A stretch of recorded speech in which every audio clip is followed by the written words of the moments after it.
Por falar em dia, hoje eu converso agora com o gerente de produtos agronômicos da Cibra, o Rafael Gama Junqueira Duval, para a gente falar sobre o Dia Mundial do Solo, comemorado hoje. Boa tarde, Rafael. Boa tarde, Otávio. Tudo bem? Tudo bem. Dia Mundial do Solo. Solo que é a mãe de tudo que a gente planta e a base de toda a alimentação, né? E que merece ser muito homenageado nesse dia e principalmente com relação a cuidados que nós devemos ter para a preservação da qualidade do solo. Queria que você falasse um pouquinho sobre esse tema só de entrada. Bacana. Otávio, é muito bom estar aqui com você hoje, nesse dia, porque é um dia muito especial para nós, né? Eu sou engenheiro agrônomo, sou bisneto de produtores rurais, então minha família está na atividade há muitos anos e a gente vê que o solo é a base para tudo que a gente faz. Então, aquele ditado que diz, né, onde se plantando tudo colhe, o solo é a principal base para isso. Então, uma vez que a gente cuidar bem do solo, a gente vai ter bons frutos daquilo do trabalho que a gente faz também no dia a dia. Ok, e mais do que cuidar bem do solo, o homem, através da sua astúcia, da sua busca pelo melhor, o homem tem consertado o solo também. Então, se você for pensar na antiguidade, muito tempo atrás, você só produzia nos solos férteis. Mas os solos férteis no mundo são poucos. E o homem teve que trabalhar, a ciência teve que trabalhar e a pesquisa para você poder cultivar lá no deserto de Israel, no kibbutz, para você ter o centro-oeste brasileiro produtivo como é, uma área, um solo pobre, você enriquece, você muda. Enfim, hoje até a caatinga do cerrado é vista como um solo fértil para determinadas espécies. Aprendemos muito, estamos evoluindo muito através da ciência e no melhor aproveitamento para o cultivo de todos os tipos de solo, né? Exato, exato. É muito bacana ver como que o ser humano avançou frente às pesquisas, desenvolvimentos, os trabalhos que foram feitos ao longo dos vários anos. E a gente sempre descobre coisas novas. Agora a gente vem uma nova onda vindo, falando sobre bioativadores, sobre a parte de biologia de solo, que nós ainda estamos começando a arranhar, entender um pouco mais dessas reações que acontecem com todos esses corretivos, fertilizantes, essas ferramentas que nós utilizamos para o cultivo e como que isso tudo se liga para que a gente consiga extrair o máximo do potencial genético das culturas que a gente coloca. Uma vez que a genética ela cresceu muito, hoje nós temos várias tecnologias embarcadas nas sementes aí de soja, de milho, e essas sementes estão cada vez mais exigentes. Então, nós também precisamos seguir avançando e buscando melhorar cada vez mais esses tratos culturais, esse manejo que nós fazemos ali no nosso cultivo. As sementes evoluindo cada vez mais, como você disse, exigindo cada vez mais para um alto desempenho e os desafios cada vez maiores, por exemplo, em relação ao clima, onde as variações para muita chuva ou pouca chuva têm dado aí uma série de dor de cabeça e já nos fazem pensar num futuro de como continuar tocando a agricultura e a produção no campo da mesma forma que a gente toca até hoje. E aí várias pesquisas já buscam um enraizamento maior de plantas para buscar umidade em partes mais profundas do solo. Ontem eu tive uma verdadeira aula sobre biofertilizantes aqui, que não são só os fertilizantes, né? Eu não vou repetir tudo que foi dito pelo meu convidado ontem, mas o biofertilizante, ele visa dar o melhor desempenho para a planta e, ao mesmo tempo, fazer com que ela tenha uma maior imunidade a pragas e doenças, né? E ela desenvolvendo isso, ela vai dar resultado melhor na sua produção e vai ser como um atleta que não é bombado, né? Mas toma simplesmente os suplementos que precisa para repor as energias que gasta quando está numa prova, por exemplo. Isso é muito mais do que dar pura e simplesmente fertilizantes para a planta absorver naquele plantio, naquele ciclo, e depois isso se perde ou não se perde. Mas o biofertilizante não, ele proporciona inclusive resiliência na terra para que num próximo cultivo, havendo um tipo de dificuldade para a planta, aquele elemento esteja lá. É muito bacana isso, não? É verdade, tá? Eu vejo que cada vez mais o produtor ele está sendo desafiado a buscar otimizar aquele pedaço de terra que ele e aí aquele pedaço de terra que ele tem ali do trabalho dele no dia a dia, os fertilizantes eles vêm junto com essas tecnologias. Eu digo que é tudo um somatório de coisas que eles podem otimizar aquela semente ou aquela cultivar ou aquela árvore que o produtor tem na sua lavoura. Então é muito importante que as tecnologias elas trabalhem sempre em conjunto. Então, uma vez que eu tenho ali o fertilizante, de acordo com a análise de solo, com o manejo que o cliente vem fazendo, o corretivo que ele fez, o fertilizante ele entra também ali nesse manejo para somar forças com essa parte biológica, com a parte de defensivos também.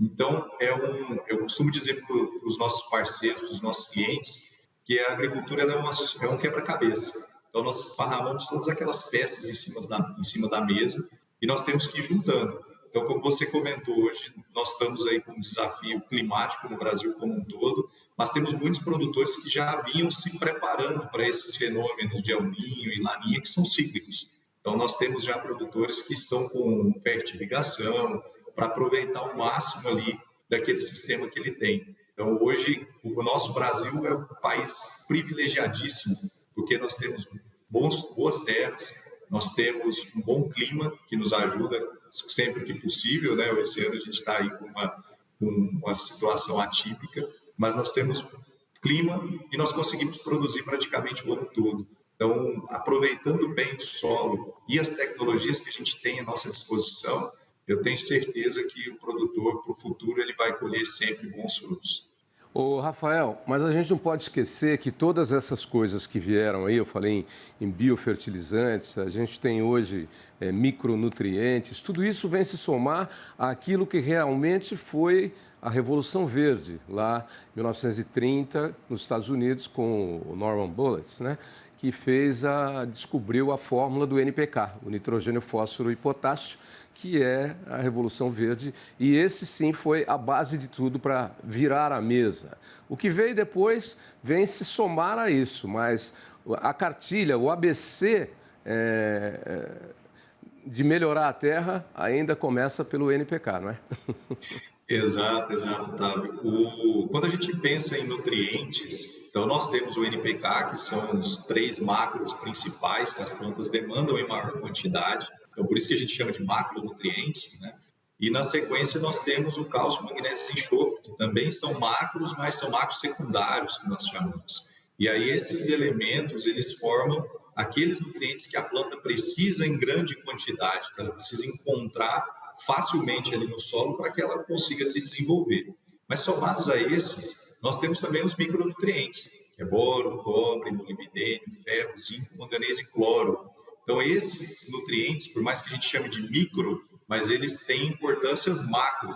Então, se faltar algum desses nutrientes, a planta, de alguma forma, ela não vai expressar todo o potencial produtivo que ela poderia ter. Então, quando nós falamos de um balanço nutricional, nós temos que levar em consideração todos esses nutrientes que estão envolvidos em diversas reações dentro da planta, assim como para nós. Então, nós também precisamos de nutrientes para que a gente se desenvolva e cresça também da maneira correta, e os micronutrientes seriam como se fossem as vitaminas ali para nós, né? Então, a gente precisa de vitamina C, vitamina D, para que a gente consiga se desenvolver. Então, é muito interessante olhar que foi feito lá, como você falou, uma revolução lá na década de 30, mas que depois veio se descobrindo coisas novas e colocando a importância dessas coisas também para um correto desenvolvimento das culturas. Eu não sou agricultor, eu não sou engenheiro agrônomo, mas eu gosto muito do solo e gosto da terra. Então, aqui em casa, aqui em São Paulo, na minha casa, que eu não moro em apartamento, eu tenho uma pequena hortinha que eu faço em vasos, né? E a terra que está lá é sempre a mesma, né? E não adianta eu replantar os meus temperos, as minhas coisinhas lá, se eu não cuidar da terra, se eu não repor nutrientes, porque as plantas vão retirando nutrientes da terra. Então, eu vejo, semana retrasada mesmo, eu dei um trato geral lá, nas minhas salsinhas, cebolinhas, tomate, entendeu? Ora, Pronobis, etc. e tal. E você vê como reage, né? O verde já vem, a brotação vem em seguida. Se você não faz isso, a reposição dos nutrientes, as plantas consomem isso e aí o solo fica pobre, elas vão ficando raquíticas e depois produzem pouco ou até acabam morrendo. Então é isso, o solo precisa de cuidado diário, precisa de carinho diário ou temporário e precisa de reposição. E vocês que trabalham com fertilizantes sabem disso, né? Eu dei um exemplo aqui no meu microcosmo, né? Minha cebolinha e salsinha lá, manjericão que eu uso para fazer, mas é visível, quando você cuida do solo, a planta faz assim, parece que ela dá um sorriso. É bem isso. A Cibra é uma das maiores e mais inovadoras empresas do agro. E nós buscamos justamente levar esse conhecimento e essas informações para que todos tenham acesso. Assim é como você tem essa percepção da mudança, a gente também consegue observar isso lá quando a gente faz o manejo no dia a dia com os clientes. Por isso essa conservação do solo é tão importante. E aí temos muitas boas práticas para citar como exemplo. E o Brasil é bem pioneiro nisso. Nós temos, por exemplo, a questão de plantio direto, que é uma forma de conservar nutrientes do solo e conservar também umidade no solo. Nós temos aí rotação de culturas, que você proporciona que diversos sistemas de raízes ali se desenvolvam ali naquela região e você consiga extrair nutrientes e ciclar esses nutrientes de uma forma mais eficiente também. Nós temos aí o próprio manejo do 4C, que é muito pregado, que fala da fonte certa, dose certa, época certa e local certo. Que quando a gente soma tudo isso, nós temos ali um maior aproveitamento daqueles nutrientes, como você falou. Então, imagine que você tem essa situação aí do vaso, né? Mas em larga escala. Você tem que repor esses nutrientes, porque as culturas elas vão produzindo e quanto mais ela produz, mais nutriente ela precisa e mais nutriente vai embora quando a gente colhe.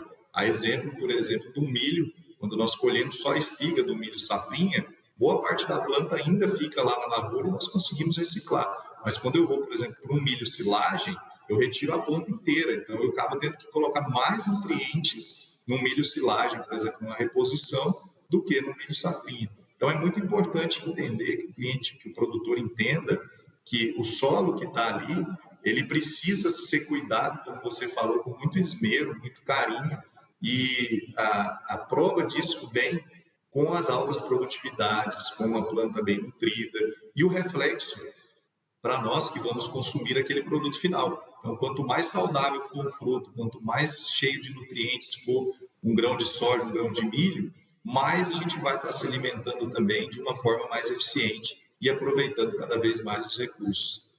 Você deu bons exemplos aí de como funciona a produção no campo do Brasil, que eu acho que é uma das mais conscientes e mais ligadas à sustentabilidade do mundo. Eu não estou aqui com conversa fiada, não, mas você falou tudo aí. Nós temos várias técnicas, várias formas de utilizar o solo de uma forma cada vez mais racional e com ele se tornando cada vez mais produtivo e cada vez conquistando mais áreas onde aparentemente não se poderia produzir, mas através de técnicas e orientações corretas, como algumas que você deu, nós conseguimos obter boas produções e bater recordes em cima de recordes, como estamos vendo aí com a safra de grãos e toda a nossa produção. O Brasil é um exemplo de produção sustentável de alimentos para o mundo, embora muita gente queira nos queimar aí, mas quem quer falar mal, fala, deixa para lá. Não é, Rafael? É verdade. Eu vejo que nós exploramos muito pouco a imagem que o Brasil pode ter lá fora. O Brasil hoje utiliza somente 7,5% da área voltada para a agricultura. Quando a gente olha para um vizinho nosso, por exemplo, como a Argentina, que utiliza 14% da área voltada para a lavoura, para o tamanho que é o Brasil, seria maior, mais gigante ainda do que é. Então, hoje nós somos líderes mundiais em diversas exportações de produtos e nós poderíamos cada vez mais ocupar esse espaço, esse cenário lá fora. Claro que isso depende de muitas relações, muitos interesses e claro que o produtor brasileiro ele faz o que ele sabe fazer e o que ele é apaixonado. que é produzir e cuidar do meio ambiente, cuidar da lavoura, como você comentou. Então, nós temos aí bons exemplos que poderiam ser exportados para o mundo todo, com tecnologia, com conservação. Nós temos aí conservações de matas ciliares, áreas de reservas permanentes, e conseguimos ainda assim ter altas produtividades com o uso consciente dos recursos que nós sabemos que são finitos. Então, aí, conservação de água, conservação de solo, tudo isso passa por esse manejo do agricultor. É isso aí, o produtor lá fazendo a parte dele, vocês como Cibra aí, ou como todas as indústrias, fornecendo tecnologias e ferramentas para que a produção seja cada vez mais sustentável e mais viável. E nós aqui desenvolvendo soluções de comunicação para que todos tenham consciência dessas necessidades que são vitais para a preservação de tudo que nós temos aqui no planeta Terra, que é tudo finito. Né? Um dia vai acabar tudo, mas não vamos estar aqui, vai ser daqui a muito tempo.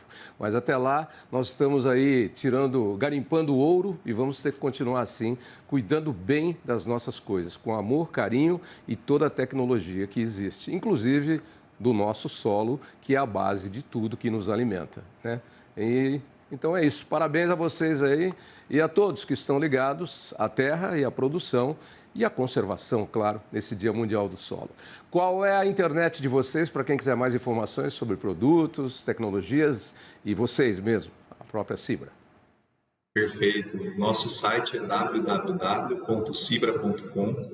Lá o produtor pode encontrar diversas informações sobre os cultivos, sobre as culturas como um todo. Tem informação sobre pragas, doenças, manejo de solo. Temos o próprio blog da Cibra, que traz também informações sobre mercado, sobre momento, decisão de compra, que pode ajudar o agricultor também na hora de tomar uma posição. Além de artigos técnicos que falam sobre nutrição, conservação de solo, manejo das culturas como um todo. Então, convido todos que estão nos assistindo aí a visitar o nosso site lá da Cibra, e lá também tem informação dos contatos, caso precise tirar alguma dúvida conosco também, que hoje nós temos um time todo formado por agrônomos que estão espalhados pelo Brasil todo para estar sempre ao lado aí do produtor, ajudando ele nesse desafio, que é um desafio muito importante para todos, que é fornecer alimento para o mundo todo. Obrigado, Rafael. Forte abraço e até breve. Obrigado.